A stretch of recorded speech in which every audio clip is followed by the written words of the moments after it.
Du 25 au 30 novembre 2019, les leaders des différentes confessions religieuses de la ville de Bukavu, chef-lieu de la province du Sud Kivu, en République démocratique du Congo, ont été sensibilisés sur la nécessité de la planification familiale.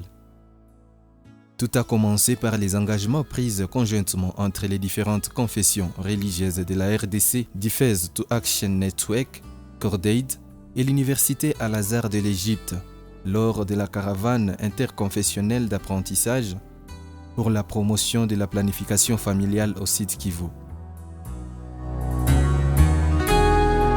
Une caravane tenue du 25 au 30 novembre à l'hôtel Panorama. Les confessions religieuses représentées dans cette caravane ont signé de travailler ensemble pour la santé et le bien-être familial de la population du Sud Kivu, avec un regard sur la reproduction de la femme à travers le planning familial.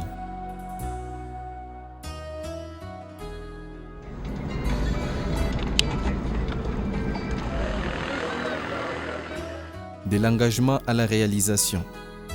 Du 14 au 16 février 2020, les moments de la mise en œuvre des compromis ressortis de la conférence interconfessionnelle d'apprentissage arrivent à Bukavu. L'équipe mixte composée de leaders religieux et autres partenaires ont choisi de concrétiser leurs accords en commençant à la mosquée de Karanda, à Kavumu, dans la partie nord du territoire de Kabari.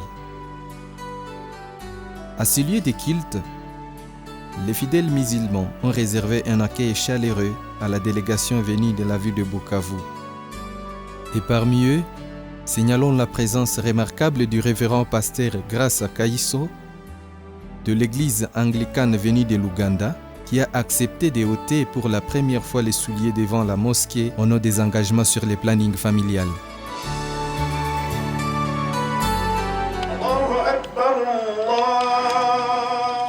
L'imam du jour, Saleh Radjabou, conduit la prière avant le message fort sur l'ensemble des moyens qui concourent au contrôle des naissances.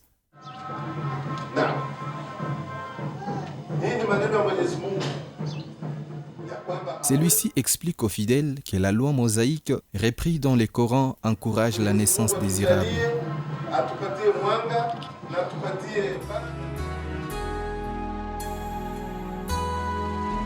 À la sortie, Sakina Sadi, musulmane de croyance, s'est dit être touchée profondément par les enseignements de ces jours. Quand on parle de la naissance désirable, comme je vous ai dit, il y a un couple qui se met d'accord d'avoir donc, le nombre des enfants désirés et au moment voulu. Après les territoires des Kabari, Defense to Action Network et ses partenaires poursuivent la sensibilisation sur le planning familial en commune d'Ibanda le 15 février 2020.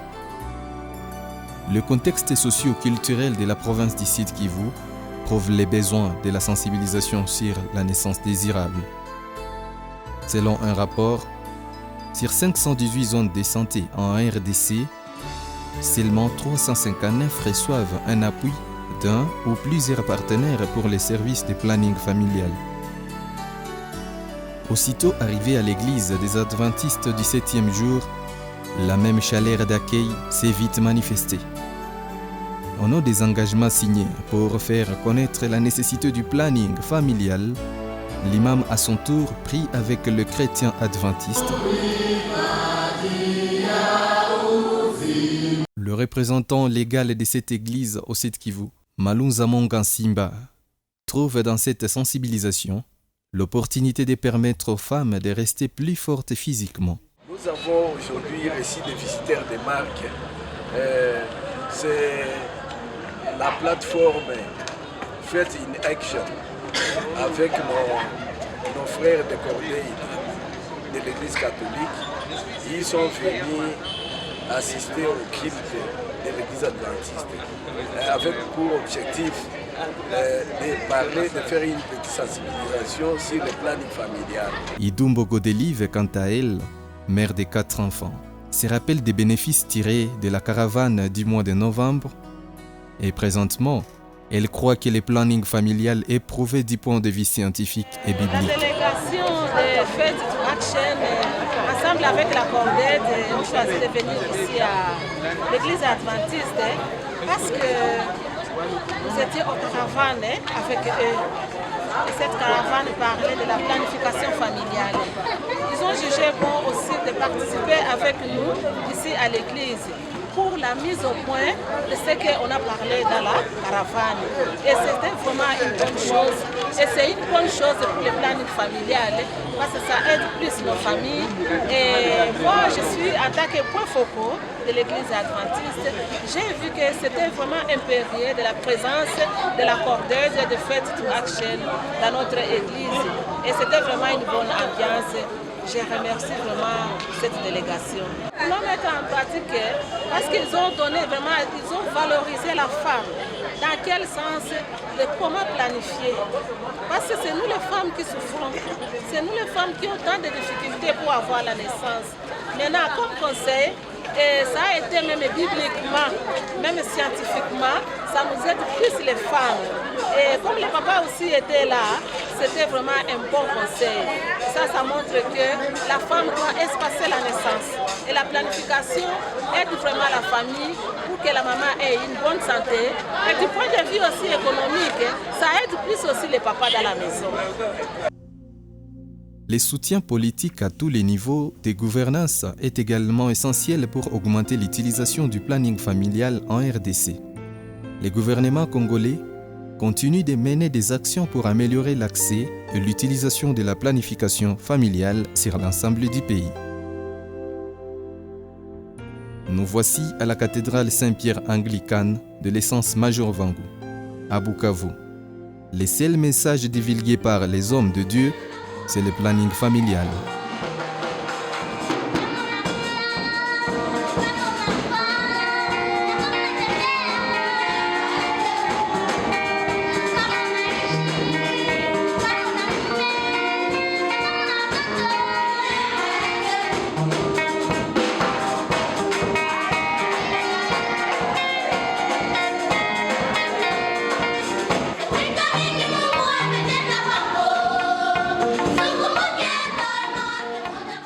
Ici, les visiteurs de l'ONG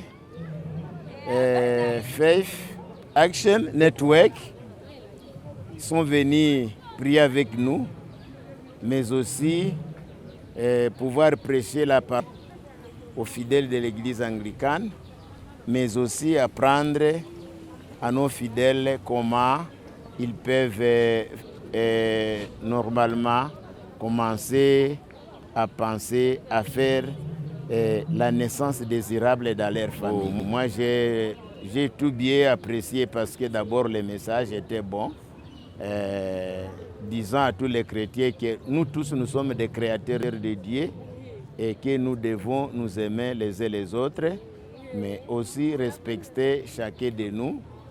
Et aussi le message de naissance désirable, c'est un message qui est bon pour nos familles et pour le moment, parce qu'avec la conjoncture actuelle, il fallait que nos familles commencent à penser à pouvoir avoir le nombre d'enfants qu'elles peuvent normalement bien encadrer, mais aussi cette méthode-là de naissance désirable aide bien les mamans à pouvoir au moins respirer ou bien se reposer, à ne pas avoir de naissance chaque année, mais il faut savoir faire l'espace. Cela aussi aide à la maman de se reposer un peu avant d'avoir une autre grossesse. Asante sana, naitwa Sheikh Abdallah Mangala Waba, imam, représentant légal honoraire. Asante sana, naitwa Sheikh Abdallah Mangala Waba, imam, représentant légal honoraire wa communauté islamique en RDC.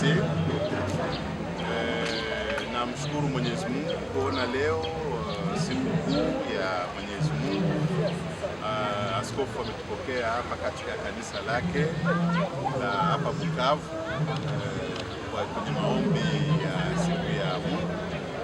Tumefurahi na mafunzo, na katika mafunzo mambo mengi yalipatikana ya mapenzi, ya kuweza kujipanga katika responsabilite, mengine vile vile kwa kuwa kujitolea kwa neno la Mungu na kulitumikia, na tuwe na imani kamili iliyokuwa ya kweli.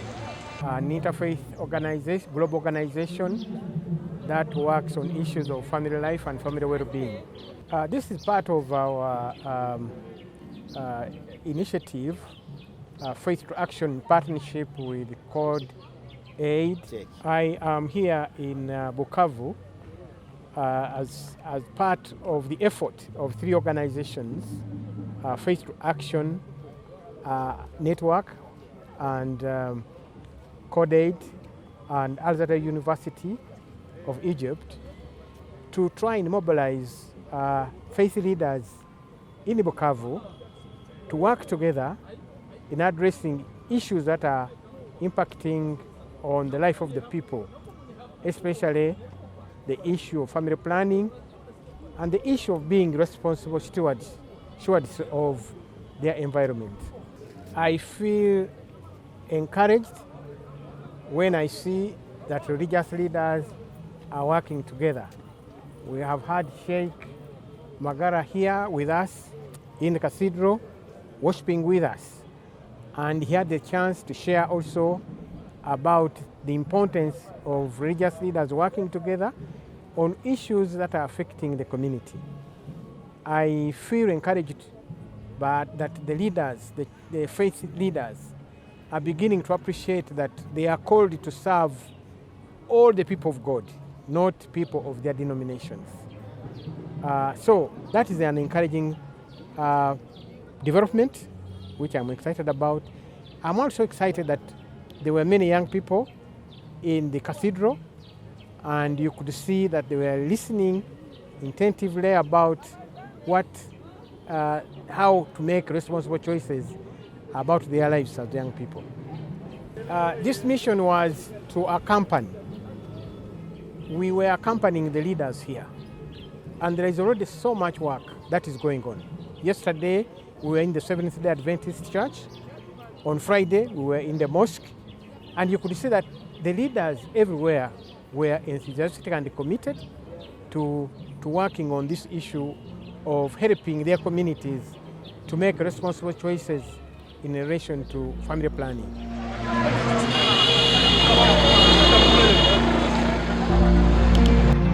Dans son rapport de 2013 sur l'état de la mère dans le monde, l'Organisation internationale Save the Children a classé la République démocratique du Congo comme le pire endroit pour être mère sur 176 pays au monde. Peter Munene, responsable de l'église anglicane au Kenya et coordonnateur du Faith to Action Network, compte étendre les projets de sensibilisation.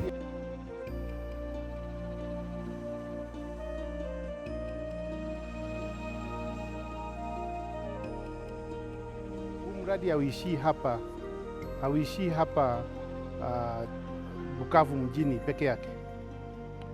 Huu mradi kupitia haya mashirika ambayo tumezungumzia, shirika la Waislamu la Komiko hapa Bukavu, provinsi ya Bukavu, shirika la Katoliki, kanisa la Katoliki, diocese ya hapa South Kivu, kanisa la Kianglikana, diocese ya South Kivu, kanisa la Adventisti, diocese ya South Kivu, kanisa la ACC, English Christ Church, ambalo ni diocese pia South Kivu, wataendeleza haya mambo kwa sababu wameshapata ile training, wameshapata kupata ujuzi, wamepata kufundishwa.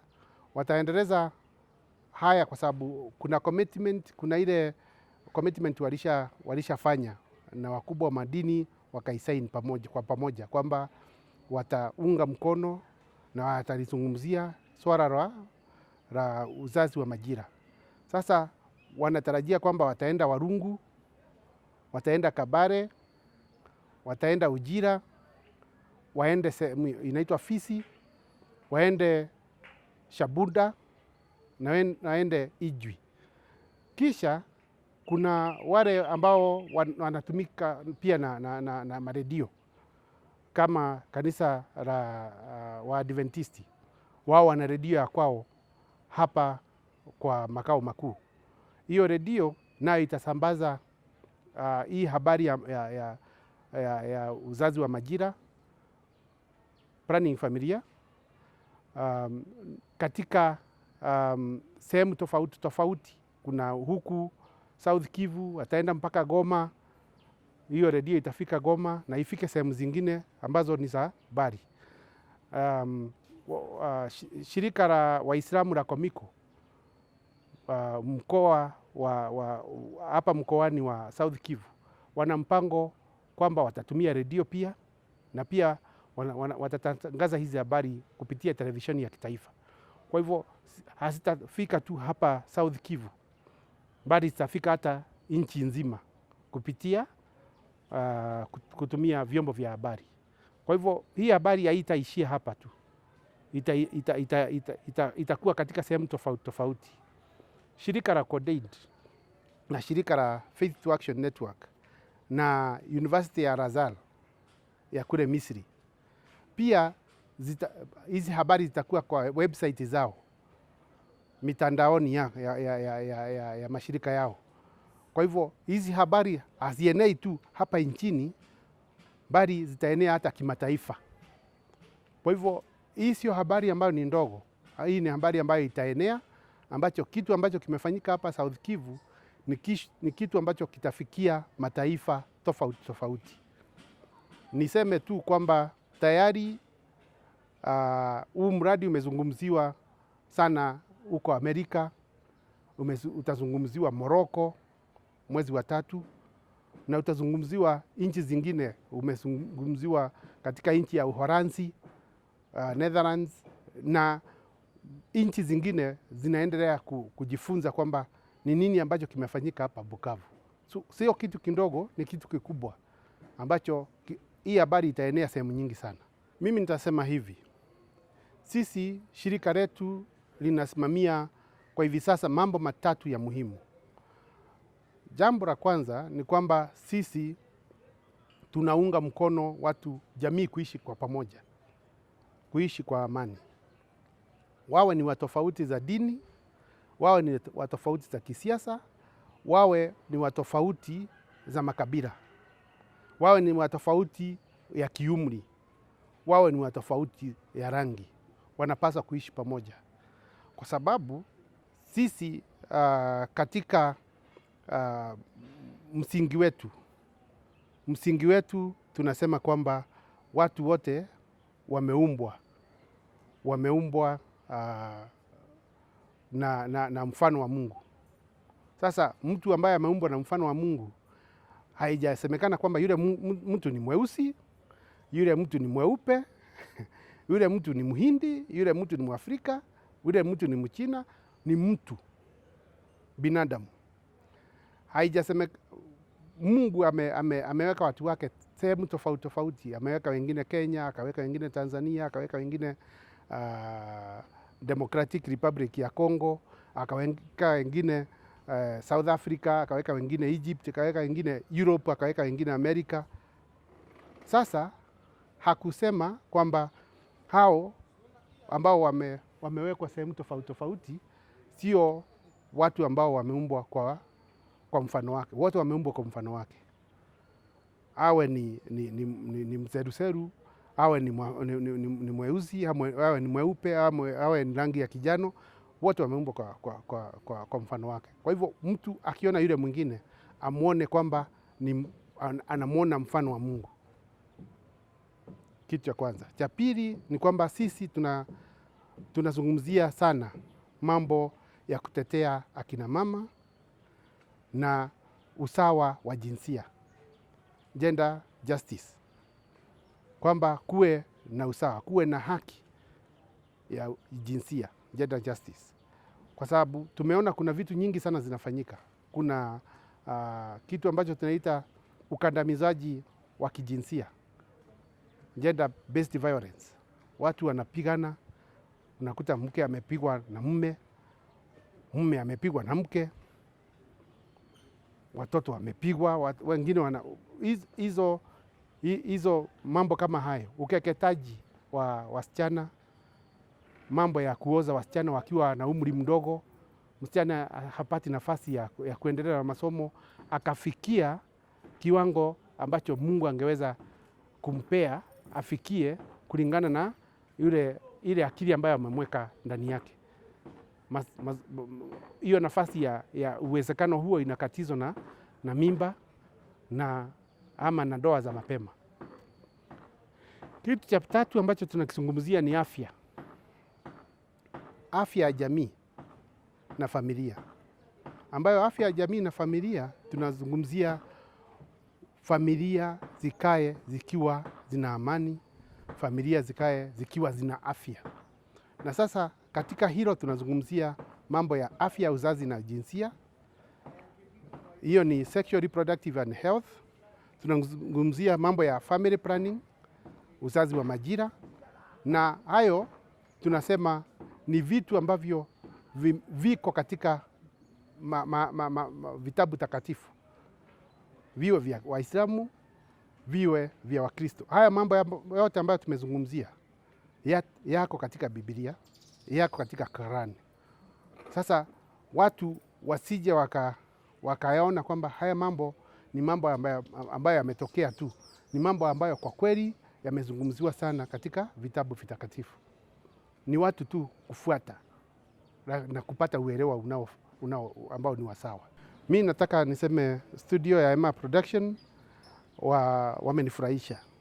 Nimeona ni studio ambayo ina professionalism, ambayo ina commitment ya kufanya kazi yake na kuifanya kazi ambayo inaweza kuchangia kubadilisha jamii. Na washukuruni sana. Mimi naitwa Peter Kariuki Munene.